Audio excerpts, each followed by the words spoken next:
Hey, John. Oh, Nick, we're here. What a week it's been. Jo- In terms of Oh, our trying to John. get this thing scheduled. So I have to start with an apology to you, John, and to the people that are following this channel. So this is late.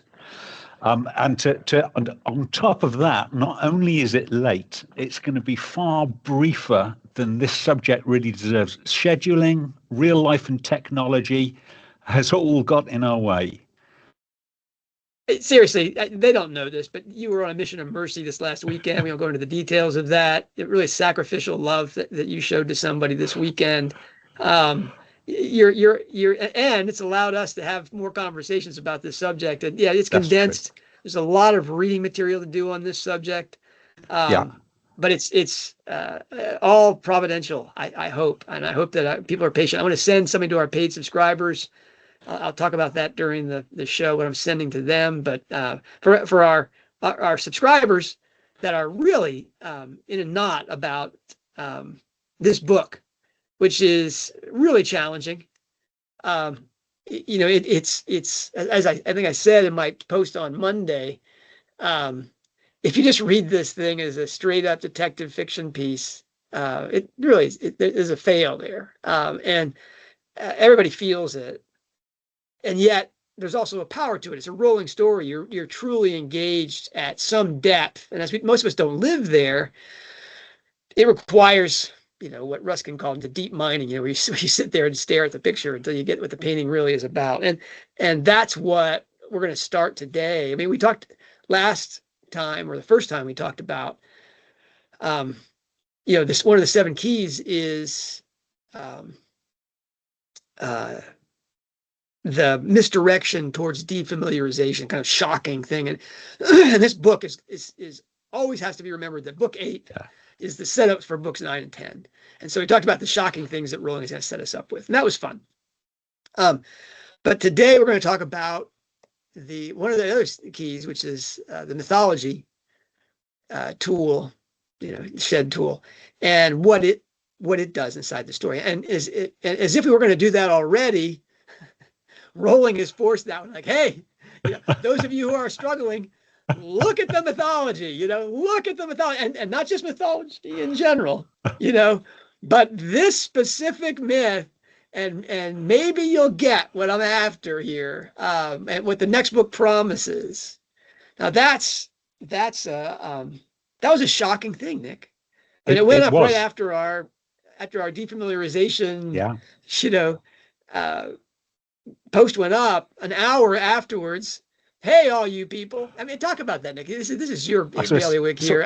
Well, it's one of two big shocks I had. So the first one is we had that preview chapters finally in English, chapter 3. The first thing I had to do was call my friend in Oklahoma and say, "Hey, John, you've already written this chapter. Do you realize?" That was shocking. And the second shock was this tweet. So it was a very early tweet, actually. The Mavens at Strike Ellicott Files podcast had somehow managed to read the book on the day of publication. I mean, a Herculean effort. And they sent up a tweet, which I think resonated with a large section of the fandom. So on the day of publication, they tweeted, "We adore you, J.K. Rowling, but after reading hashtag The Hallmarked Man, we're no longer a podcast, but an emotional support group. Hashtag very excited for book 9. That's as close as super fans will come to saying, "What? Yeah. I don't get it." So there was another tweet, I think, underneath it was, "J.K. Rowling, we have a number of questions for you." And then there was a GIF underneath that said, "First question, how dare you?" So I was on a social media. They've backed off that position since. Yeah. Well, yes. They have. Let's be clear. They love the book. They love the book, and I think they enjoy the fact that this tension, this jeopardy has been drawn out. They're still on tenterhooks. But I didn't see this until long after I'd finished the book. I was on a social media blackout. I got so close to being spoilt on Ink Black Heart. As soon as I have the book, I stop looking at Twitter until I finish the book. So I hadn't caught up with these old tweets yet, but I caught up with J.K. Rowling's answer. So she responded to that tweet saying, public service announcement for Strike and Robin fans, many of whom are saying the same things in my mention. I'm sorry about the emotional trauma, but I never said this would be easy. Hashtag the Hallmarked Man. Hashtag Strike 9 is well underway, and this picture may have some relevance to it. Now, I caught the alert while I was in work, very swiftly made my way to the smoking shelter for a quick break, because I knew that it was going to be fastest finger first to see who could identify this picture. It was a classical painting, two classical figures ascending through the sky. John, if he'd have seen it, would have known that painting, because I think he's used it on a previous post. So he would have known. I had no idea. Now it wasn't easy, because you don't read my post, Nick. Of course I do. Of course I do. You know I struggle with the mythology, but this was some years ago. I mean, it was more than 4 years ago that you'd posted this up. So the painting is by a French gentleman, and excuse me for butchering his name, but William Adolphe Bouguereau, and it's called L'amour et Psyche, painted in 1889. Now, that was a bit of a struggle because it's widely misattributed online, but that is actually the gentleman and the subject that he was painting. L'amour et Psyche, of course, is Cupid and Psyche. And as soon as I got as far as Cupid and Psyche, I had to call my friend in Oklahoma, because I knew not only that he'd been writing about this mythological template for many, many years and its application to the Strike Ellicott series, but he'd also very gently scolded me when I missed the most perfect Cupid reference to Strike's gift of bows and arrows to his nephews in the running grave. I just missed that completely, and that was one of our very early conversations about the running grave. But yeah, hugely excited, and it's for me it's almost similar to the Solvay et Coagula on the writing hand, Solvay et Coagula tattoo, in that there could be no clearer evidence of the importance of alchemy to Rowling's work. Well, clearly, not only can there be no clearer evidence of the importance of mythology to what Rowling does, but absolutely John was right about this Cupid and Psyche template, and we're going to see this in the future of both Robin and Cormoran. Now, you're very kind as always. But let's say that there's two interpretations of her putting this picture up. The first one is that she's hat tipping the work I've done, and if you look below in this video post, you'll see all the posts that you and I have done about this subject, and that would be nice. I mean, I don't get it. Rowling didn't invite me to the Conrecki party. She doesn't. She never says, hey, hashtag, Hogwarts professor or something like that to have people know this. So that would be fun. That would be really fun. The other one is that she knows I've written about this stuff, and she's hoping that we'll just go overboard here, Nick, and go all in on it. And it's not what we make it out to be. That would be really tough with Valentine Longcaster and those bows and arrows. And she's really giving a lot of clues to this. Can I just say, John, if that's true, then bait well and truly taken. There's another possibility that you've talked about, which is that she doesn't know anything I've written. And that's the most flattering one in a way, because then she's confirmed it without having read any of the stuff. And what's funny about it is I went through that thread. Now that specific picture of Cupid and Psyche rising, Psyche ascendant to heaven, her divinization is a really powerful image. It was in the first thing I wrote about Psyche and Cupid, but there were I think there was 50 images of Psyche and Cupid in that post. That thread is a flood. I mean, I don't know. I only read about 100 of them, but and they're very brief, obviously. Like, yay, and first of all, we know that post is in response to Strike Ellicott files, because she said the exact same thing about. I didn't never said it was going to be easy to the initial post about those things, and so we know this is still. She said, I'm getting a lot of mentions about this. Yeah, there was a lot of pushback at 900 pages and no progress on the thing that we're really concerned about, which is, getting Strike and Ellicott into bed. This. And wait a minute, how frustrating is that? That's what I'm here for. Well, that possibility that Rowling is affirming what we've done without knowing what we've done, that would be the best. That would be the best. But you go through that thread with its hundreds and hundreds of responses, not a single person says, wow, Hogwarts Professor has really beat this drum for years. That started with Troubled Blood, they finally grokked to what you were about from the very first scenes of Cuckoo's Calling. How about that?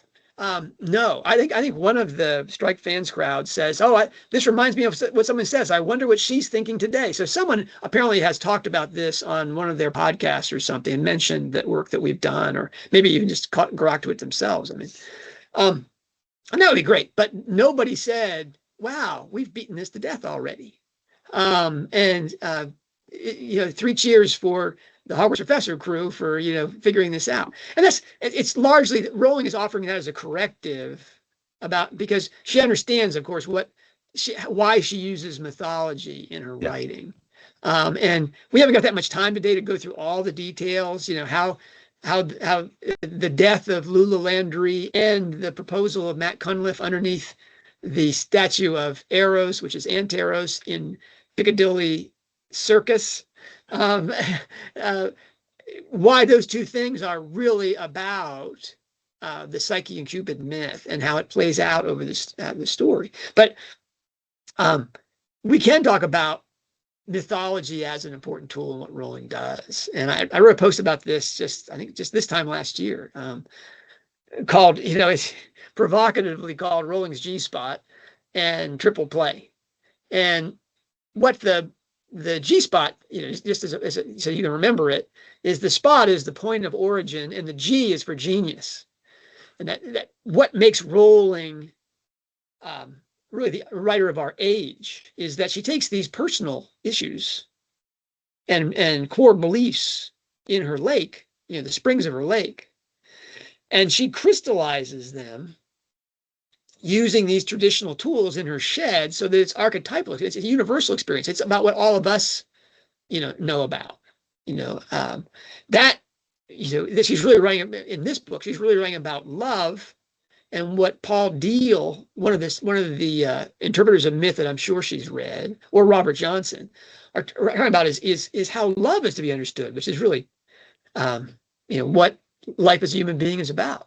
Is about really transcendence of the ego self and elision with another. Self and other is the great gap to be cleared in human existence. And love is the most obvious example of that. But there's the erotic experience.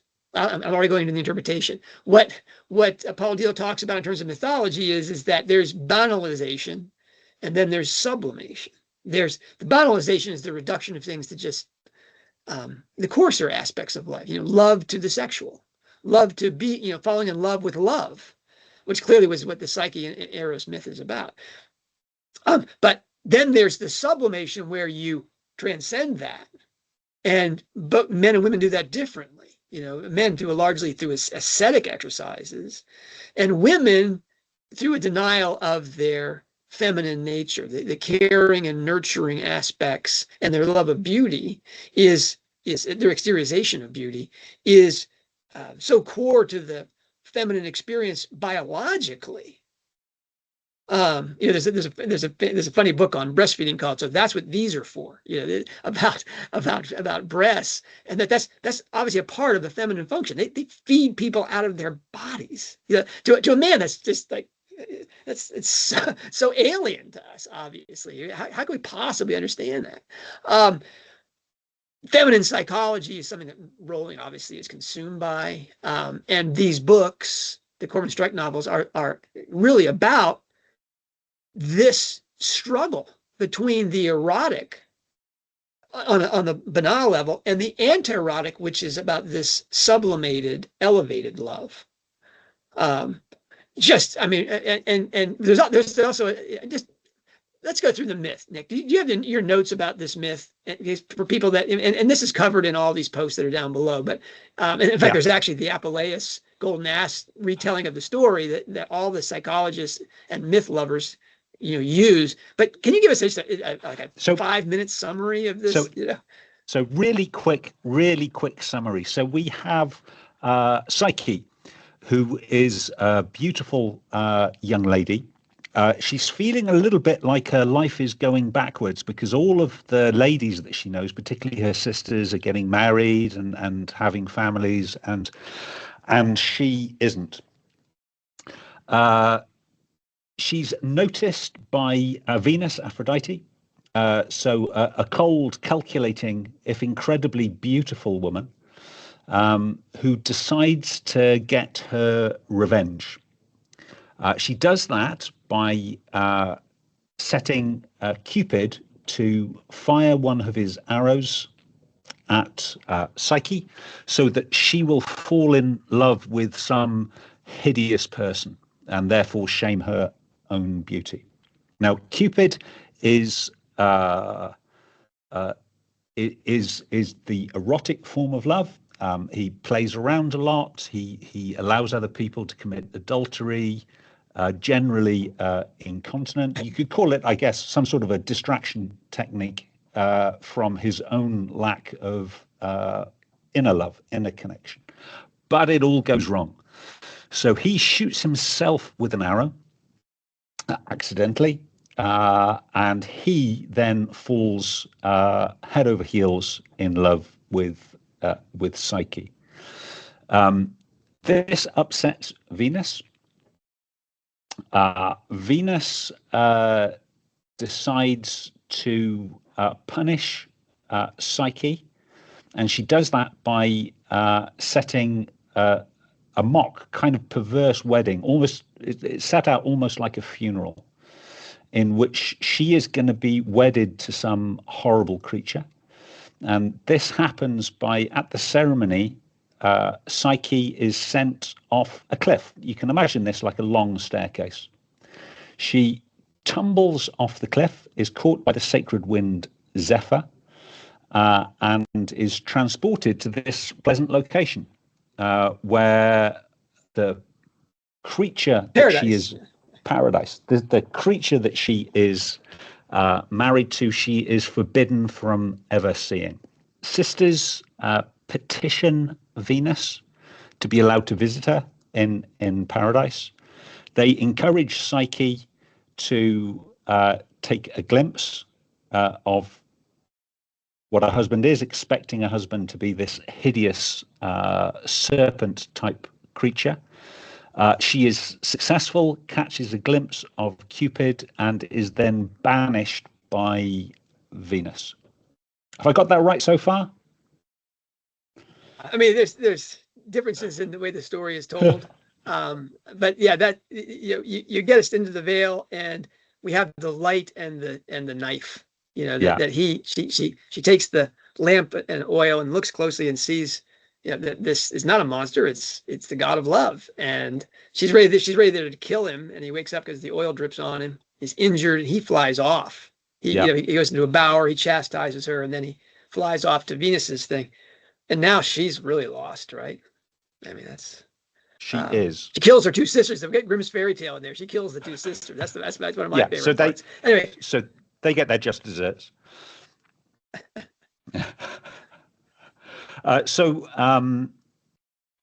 yeah, so she wounds herself on one of the arrows in the surprise at seeing Cupid.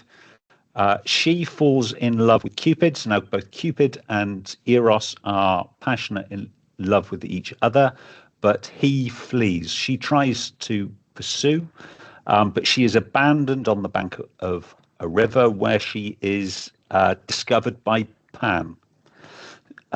So Pan, the wilderness god, the goat-legged creature of debauchery and passion, who recognizes the sign of passion upon her.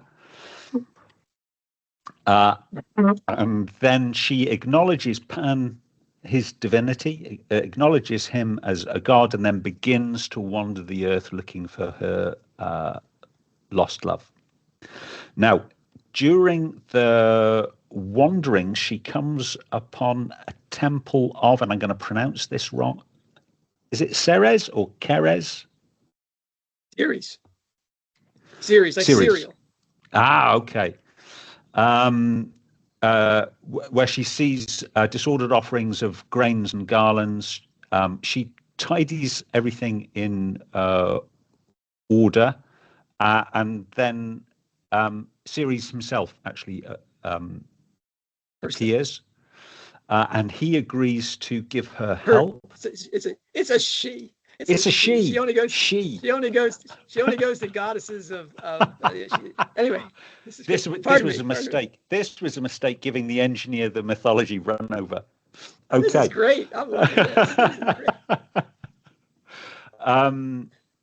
This is great. Psyche realizes through talking to Ceres that she actually has to serve Venus herself if she's going to get Venus back on side and be allowed to marry Cupid. Ceres and Hera Juno. She goes to both goddesses. Okay. Right. She really does the pinnacle of feminine goddesses. And oops, they both point to the third person in the room, which is Aphrodite. Oops. Well, yeah, Aphrodite, anyway, being the cold and calculating, incredible beauty that she is, doesn't take to Psyche. Bullies her, basically, gets her two handmaidens, charmingly named Worry and Sadness, to whip and torture her. And then in some versions of the story, Psyche is pregnant at this point. That's right. Yeah, not in Bullfinch's translation, which I know Rowling has got. So I don't know if she's read a more authentic one. Yes, some in the original telling. In the original telling we've got from the Greek, she's pregnant. So Aphrodite, Venus, sets her impossible tasks. So the first one is she throws a great mass of mixed seeds, so wheat, barley, poppy seed, chickpeas, lentils, and beans, and says she has to sort them out before dawn. Fortunately, a clever ant helps her, and the ant and all his ant buddies performs the miracle, the impossible. Venus naturally is delighted. And sets her another test. She has to cross a river and fetch golden wool. So this is the golden fleece. Has to fetch golden wool from particularly violent sheep. Now, I don't know what these sheep are like in the Mediterranean, but living in Wales, we've got lots of sheep, and I can't say I've ever met a sheep I've been frightened of approaching. But anyway, these are scary sheep. So she's given instructions by a reed. So this is the kind of reed that you'd have in a woodwind sort of instrument. So it's a talking reed. And the instructions are to wait for the sheep to be asleep, which sounds prudent, and then gather the fleece from the bushes that the sheep sort of rub up against. So she succeeds that. Second impossible task completed. So she's now given a crystal vessel into which to collect the black water from the source of the rivers Styx and Cocytus. So Styx is the river that goes through Hades. So she climbs the cliff. She's daunted by the place. There are dragons everywhere, and she falls into a slough of despond. Jupiter himself takes pity on her and sends his eagle to battle the dragons and retrieve the water for her. So you'll notice so far she's not really had to do very much. A lot of this has been done for her. She despairs at each stage and is trying to commit suicide at each stage and is rescued by these intercessors. So the last trial that Venus imposes on Psyche is a quest to the underworld itself. So she's done Styx. Now she's actually going to go to the real place. She takes a box and she has to obtain in it a dose of the beauty of Proserpina, queen of the underworld. Venus claims Persephone is easier than Proserpina. Yeah. Yes. Okay. Persephone. You're good. I'm more familiar with Persephone. Okay. So Venus claims her own beauty has faded through tending to her ailing son. Remember, Cupid is injured and needs this remedy in order to attend the theatre of the gods. Psyche once again despairs. Climbs a tower, planning to throw herself off the top of it. The talking tower. A talking tower. The tower, however, suddenly breaks into speech and advises her to travel to Taenarus, where she will find the entrance to the underworld and offers detailed instructions of how to get away with the task. Just a reference for non-classicists is that Taenarus is in Sparta. Right, and so this is definitely an ascetic journey she's going on. The Spartans are famous for their selflessness and their sublimation to the whole rather than to their ego selves. So yes, that's the journey she's on. Take a trip to Sparta, honey. But as well as being given directions, essentially, she's told she has to carry honeyed barley in both of her hands, and she has to have 2 coins in her mouth. And she's warned to maintain silence as she passes several figures. So there's a lame man, a mule loaded with sticks, a dead man swimming in the river. Audi vide tace. Yes. Yeah, you should see, hear, and be silent. So all of these figures are supposed to try and mistranslate that exactly as Rowling did. I did. Is listen, see, and be silent. And when she flips the see and hear thing, I'm just like, wow, you only had 3 words there. You're going to get that straight. Anyway, go on. Okay, so everything goes according to plan. So she gives the ferryman Sharon the coins. Our old friend Cerberus, the 3-headed dog. You may know him as Fluffy. He gets the honeyed barley. They're both happy.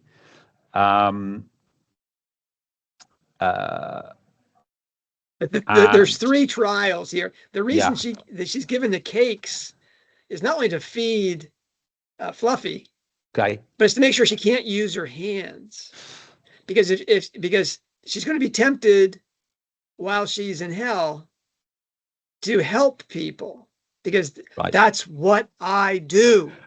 That's what I do. Good spot. Okay, and so you have a man.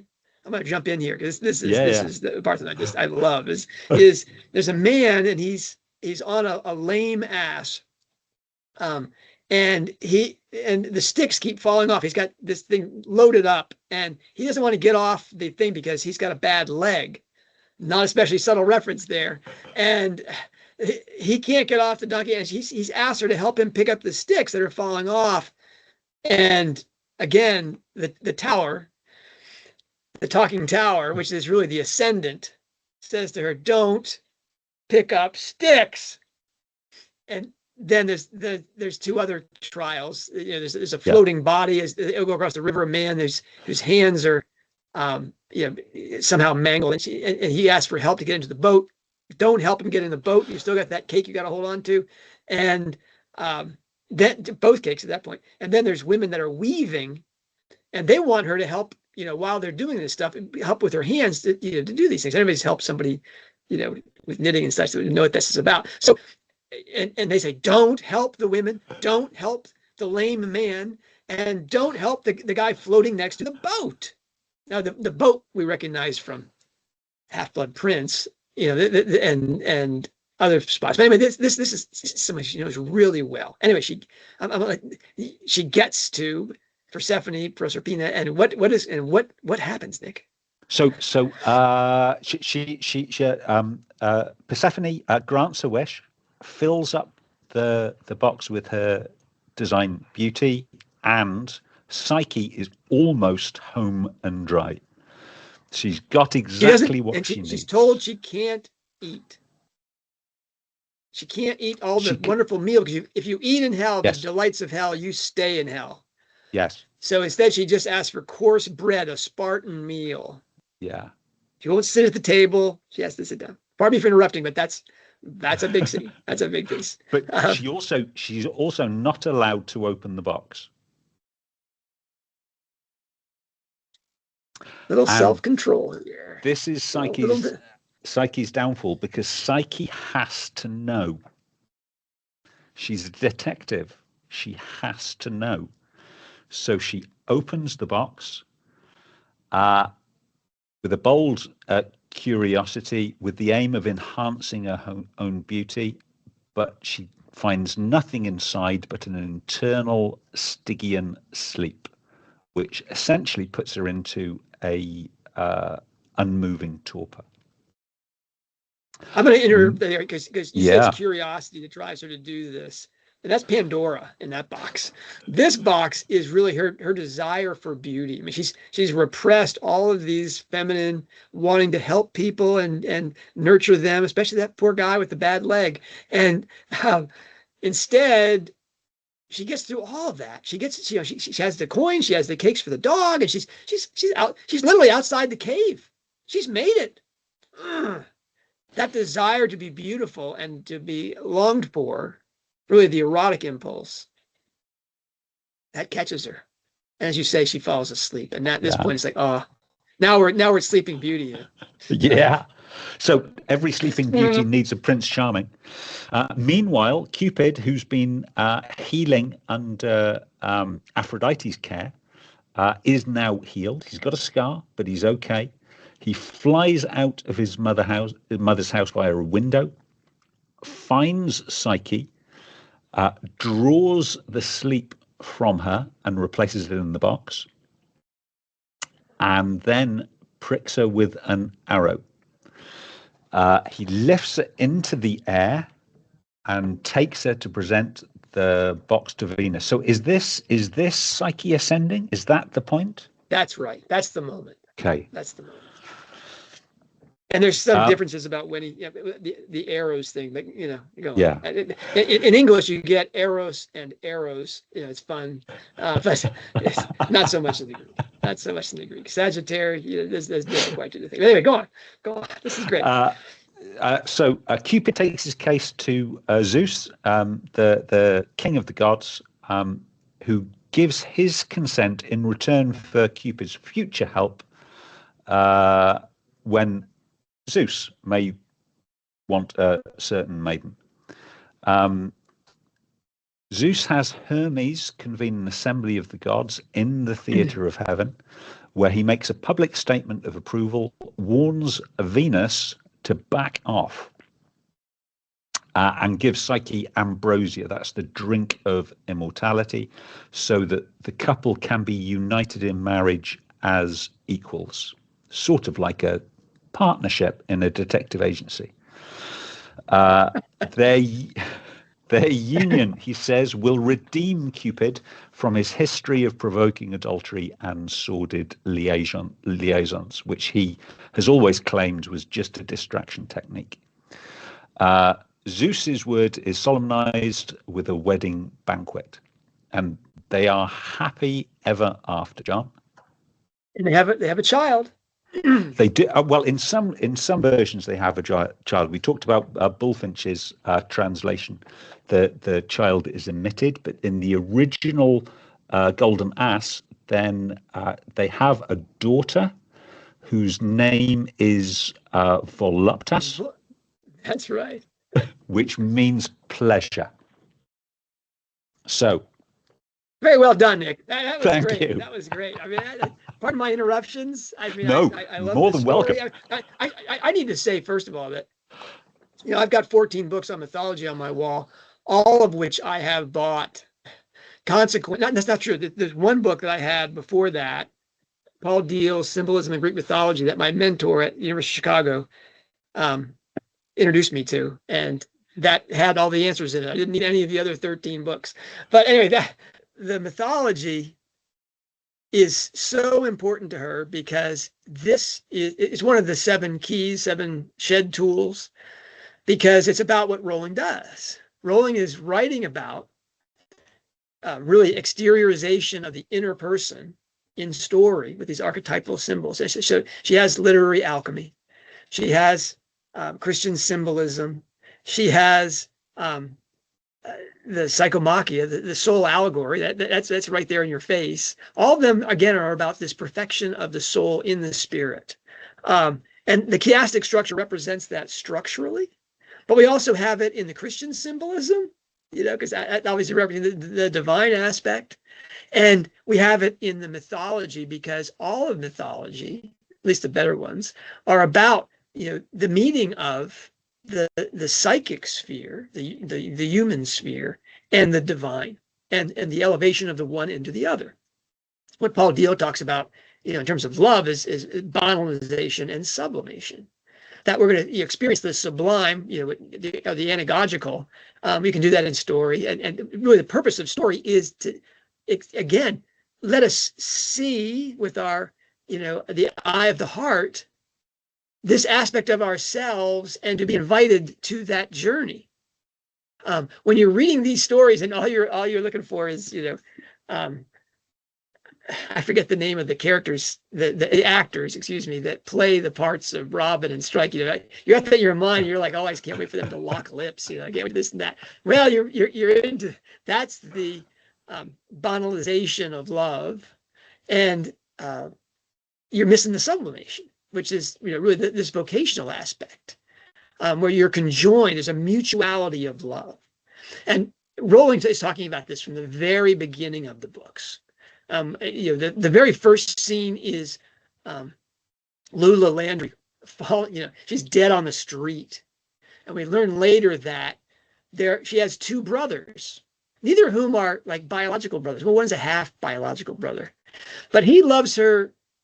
The biological brother, the soldier, he loves her really dispassionately, and he loves her for who she is, and he comes only because she demands that he comes. He's not forcing himself upon her at all. And the other brother is coming because he wants something from her. He wants to take something from her, and she won't give it to them, and so he throws her out of a height. That's the monster from the story, that she's supposed to be married to. And the brother only sees her fall and runs away. And so we see this Eros and Anteros, and that's what we meet Robin. Robin is on her way to Strike's office. She's gonna climb the magical stairwell, and all the time she's thinking about the night before where she was in Piccadilly Circus, and she's under what she thinks is the statue of Eros, but it's not the statue of Eros. It's the statue of Anteros, which is this goddess of mutual, god of mutual, a brother of Eros. One is the son of Venus and Ares. The other is the son of Venus and Hephaestus. Again, the lame man. And that's, she's in love with being in love at that point. She hasn't quite seen the mashed pea inside that ring. She's just totally fascinated by that ring. I mean, that Rowling has plotted all this out. That all this is about making Robin come to terms with the fact that her love for Matt is the banalization of love. It's the love with being in love, not with the person. She doesn't even know Matt. She doesn't even really like the person Matt is. but she loves feeling safe, and she likes feeling loved by this man who's largely using her. Now, but she climbs this. First of all, she gets to the doorway to enter this thing, and out comes Venus herself, frantic and mad, because of this thing. And she climbs the stairs, and there's Eros, Anteros himself. He's ugly. He's the monster in a way, and he throws her from a height. But he grabs her with his right hand to her left breast, which is, of course, the feminine aspect of herself over her heart, pulls her in and saves her life. And he doesn't pursue Venus, who, of course, is the ultimate in erotic, superficial, seeming love. Okay, so the story starts with Eros and Anteros is the distinction. And the best book in the series thus far is Troubled Blood, which has Fairy Queen as its backdrop. And all of Fairy Queen is about this Eros-Anteros distinction, the two Cupids. C.S. Lewis writes about that. It's a pillar of Spencerian scholarship that the stories inside there are about Eros versus Anteros in their various forms. Excuse me. So that's what the whole Strike story is about. Robin, in her feminine psychology, she falls in love with love, not first of all with Matt Cunliffe, whose name is suggestive enough as to what this is really about, and then you have Ryan F. Murphy, who, again, the Paul Newman figure, as Matt calls him, he again is a safe harbor. He loves her. He always takes care of her, and she feels obliged to do what I do with him, to nurture him and care for him, even when he's clearly unworthy of her attention. She thinks, she knows she's in love with him, when clearly this is not what she's in love with. She understands that her real vocation, the sublime aspect of love, is with the monster at the top of the stairs. The Beethoven who's a boxer, and that is the whole conflict of the books, is her doing that. Now, Strike, he has the man, the male thing, where instead of having to be ascetic in terms of not nurturing and caring and feeding, and being concerned about physical appearance, Stryker never cares about his appearance, and is not caring or nurturing. He's just gonna, he's a boxer. He's brute force. His way of sublimating his self is through pain and hunger and physical challenges, and that's his self. That's his love of the truth. That's the way he sublimes this love. But he's recognized this now, that his love, when he wants to be loving, he's Cupid. He just goes out and gets laid, and he doesn't really see anything wrong with that. But now he's finally come to terms with the fact that he's in love with Robin because he's that way. And we get that, oddly enough, over a plate of spaghetti, in Hallmarked Man.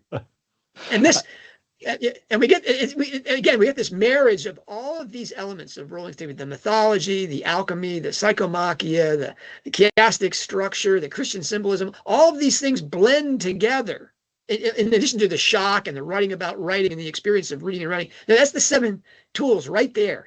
All of these things work together, which I call a triple play, even though it's, because I don't know the word for septuplet play. It is thing. But we get, the silver mining. The reason that every part begins with the Maid of the Silver Sea in the trip to Sark, with no reference to the storyline of that thing. Every part begins with a reference to the mining of silver, right? Because the mining of silver is about going inward, going down deep. Obviously, anything that's digging into the earth is about interior work, and you're looking for the light which is inside this thing, this divine light. It's often, it can be a pearl, can be silver, and you have to dig for that pearl of great price or the silver vein. And Sark, I love the fact he chose Sark, because there is silver on Sark, but the vein never materialized in any substance. So it's a failed mine, and that's what we get in the story, is this failed mine. But Strike has struck silver. He is already there. So the great conflict inside the story is between the Longcasters, not especially subtle, Valentine Longcaster, Valentine being the date assigned to Cupid and Eros, and Longcaster, the guy with the arrows, right? I mean, all the Longcasters, and the Lagards, you include them in that, and Tara, Tara with the 7 names, all of them are about seeming and appearing and about selfishness and about getting what they want. And they're consumed by how one should look and how one should act in a certain way. They're the erotic element. When Robin has her dinner with Cupid himself, the ugly Cupid, Eros, not Anteros, they go to a pasta restaurant and he doesn't order anything.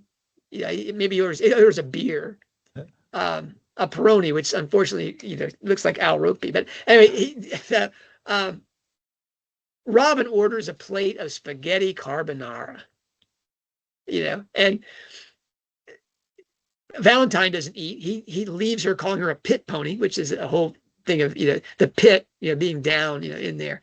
We don't dig for things, and she orders spaghetti carbonara. Now, carbonara, if you're Italian, and my wife, grew up, we went to school in Rome, carbonara means the coal miner's meal. It's eggs and bacon and cheese and pasta. It's really a hearty Northern Italian meal for coal miners. And Robin is that person. But her meeting with Eros is so ugly.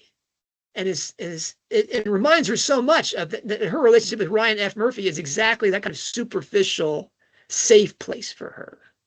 Not a mutual love. She's lying to him left, right, and center. She knows that, even though he's lying to her too. What kind of relationship is this? They're in love with love and they want to get married and they can't really decide whether they want to have children or not. I'm like, wow, let's hope this family doesn't have children. Anyway, she can't eat the carbonara. She can't eat there. Fast forward to Sark, Strike takes a spade to the face because someone's out there digging in the earth, and he takes it in the face because that's what he's about. But he becomes, again, the ugly monster, and he's really self-conscious. He's not worthy of her love. But she appreciates that about him, that he's the guy who digs for the truth. He's the avenging fury. She makes spaghetti carbonara. She does the nurturing thing. This is something my wife pointed out to me. Strike, he's doing that work. He's the coal miner in the thing. He plows through that meal. He loves it. He eats it. This is delicious. I love it. And he wants to be loving. He really wants to let her know that he loves her. But she's so she gets a message from Ryan F. Murphy that suggests to her that this is more than just a safe spot, that he's being honest with her for the first time, and and she's really conflicted. But what does she do, Nick? She tells the story of her ectopic pregnancy. Right now, excuse me. Why does she do that? Because she knows that this is something she hasn't told her friend, her best friend, and she wants to talk to him about this. This is a torturing experience to him. Well, he's plowing through the food, and she has this breakdown. Her face falls into the spaghetti carbonara, and she doesn't eat it again. Or if she does it with hesitation. She's got her hair, and she wants to clean up. My wife pointed that out. She says she doesn't eat. She still can't eat. She's still in hell. She can't eat the meal. She can't do the digging yet. She can't, realize what's going on because she doesn't really know if this beast in front of her can be her lover, can be someone that she can be divinized with. She doesn't recognize that love. All she knows of love, Nick, and this is Rowling rewriting the story, kind of the fractured fairy tales version of the Perseus myth, not the Perseus myth, of the Eros and Psyche myth, is that her first encounter with love is the monster, the gorilla, the man that attacks her and takes from her everything about her reproductive capability. We find out in the end, but he rapes her and just knocks her off the thing. And that Gorilla comes back in this book. She always has the gorilla in the background. This is feminist Rowling rewriting the Eros and Psyche myth, and that's always in the background. This fear. Is it paranoia? It ain't paranoia when you're Robin, because she's got the scars to show that these people are crazy. This horrible manifestation of male power is always there in the background, and it's evident in the erotic element. And there's a suggestion of it in the anterotic element as well, with Strike and with Ryan F. Murphy and with Matt.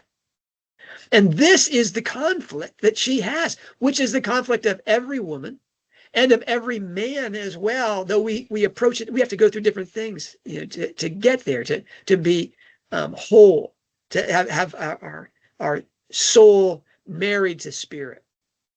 This is Shakespeare doesn't use Paul Deal or Robert Johnson to get there, but we see the same thing in the marriages of that and of the twins and in Shakespeare's comedies. That's what this is about, the marriage of soul and spirit.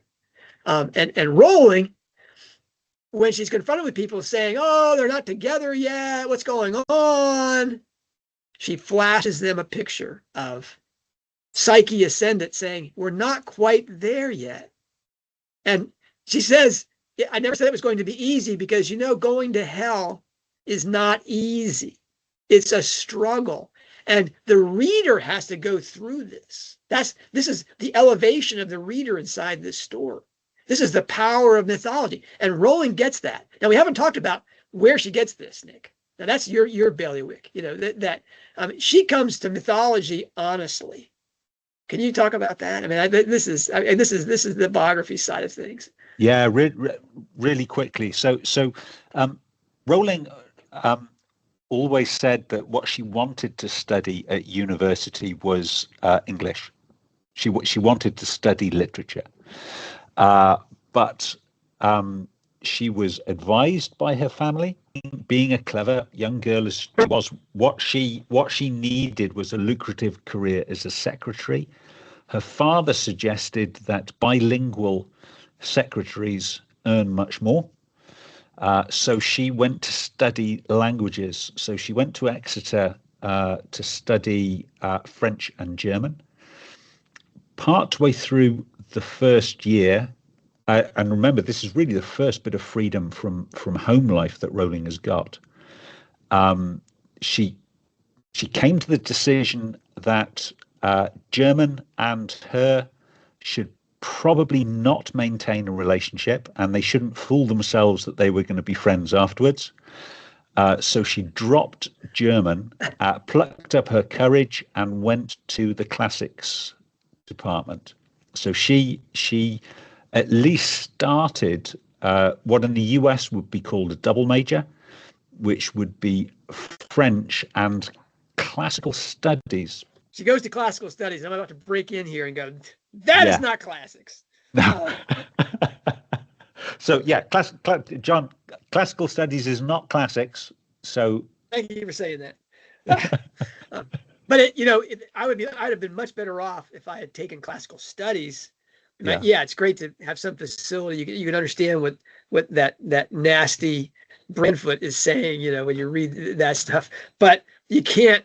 And the German, she also has German where she translates German when Max and his girlfriend are talking in German. But that she studied myth, and that's really where she came to this understanding of this stuff. And she actually had that even before Exeter. One of her teachers at Wydeen, is it Wydeen?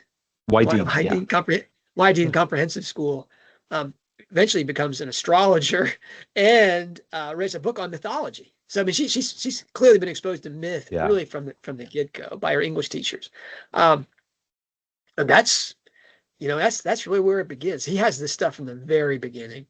We're one of the challenges now is we have to go back and identify all those elements of the story and how Rowling has done this.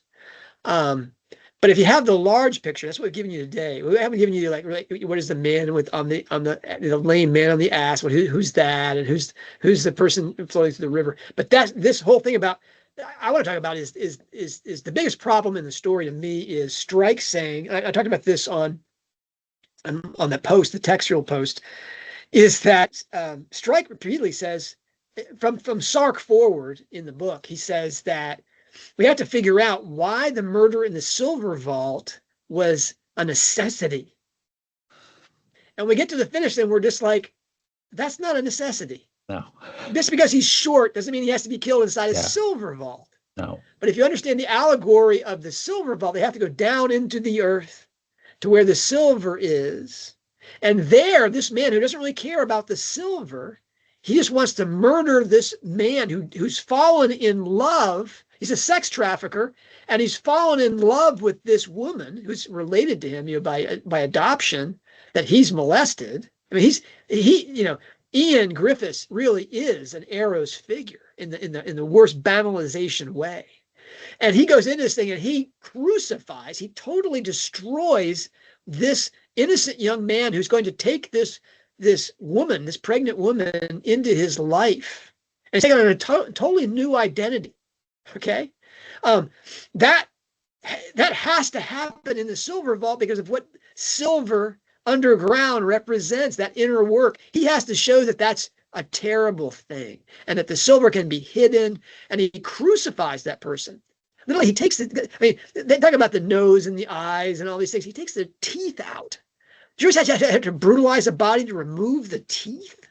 And his sexual organs, and then he puts that cross on his back. He literally makes a cross out of him, which is what crucifixion means. To mark him as, this is not what's real. This is just death, ugly and brutal. Well, the reverse of that is Strike's going into, that was necessary for the story, for you to see that, so that at the end, when Strike goes underground again and finds Sapphire Neagle chained to a pipe. Okay, sapphire means the blue stone, or just blue.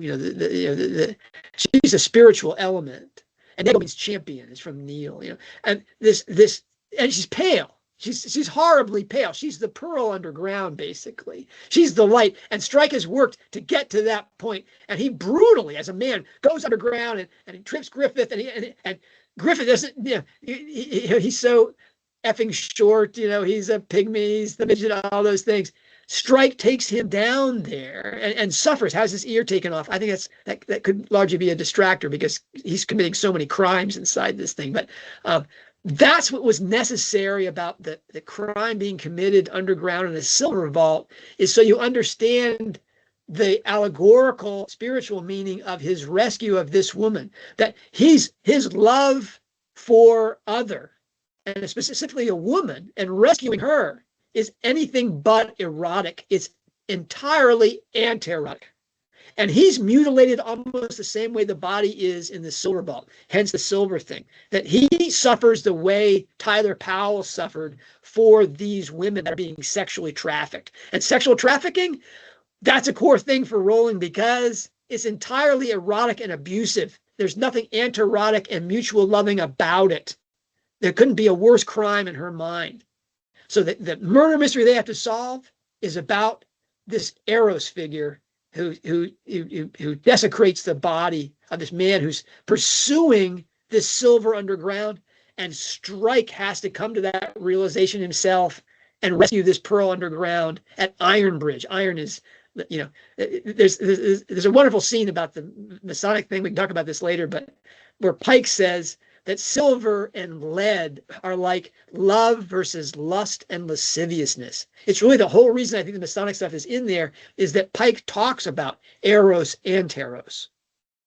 Wow. And that's the pivotal message of the books, is Robin's love for Strike, love for men in general, has to be elevated from her fear of the gorilla and her experience of the safe seeming Eros love for the anti-erotic love of vocation, where she's Artemis the Avenger and he's Tisiphone the Fury, also an Avenger, and that they're only about the truth, and that's their friendship that Strike says, "Marry me," he cries out at the bottom of the staircase. He's come to the bottom. He's not the Eros on the top of the stairs anymore. He's down there with her, suffering, in pain, saying, "Marry me." All right. And if you don't get the mythological aspect, Nick, I don't see how you get there. I don't see how you understand what this whole series is about. And I don't understand what reading is about and what story does to a person. And this is Rowling's great power. It's a horrible detective piece of fiction. Ian Griffiths, we barely see him, and all of a sudden he's the horrible villain, and the absurdity of the murder. He has to do this because he's short. Forgive me. All right. I mean, there's other stuff we can talk about, like Fiona Griffiths. We haven't talked about Fiona Griffiths at all. We could talk for another 3 hours. Unfortunately, we can't. So, but maybe we can pick this up next week. Yeah. There's more, and then we have to talk about again Rowling's tweet about the God-shaped hole in her heart. Well, I mean, how can a woman who writes stories like this, who believes in the immortality of the soul, what is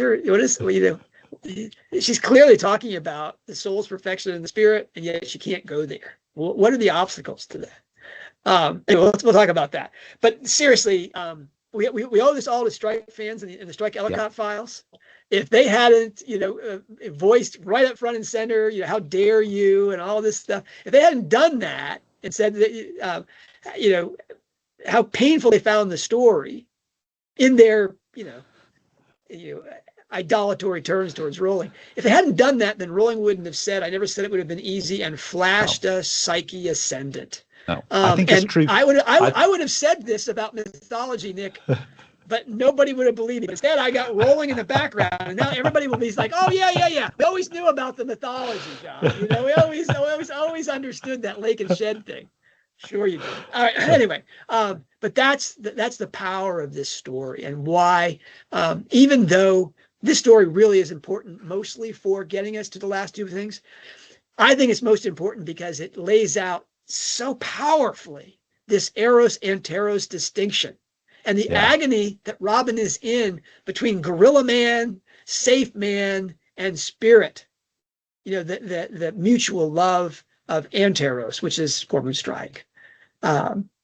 Brilliant. Thank you, John. Lots more, I think, to pick up next week. Gosh. Take care. I'll be sending things to the paid subscribers, pieces about this, specifically about the Orestes element in Harry Potter. That'll talk about that. But salute.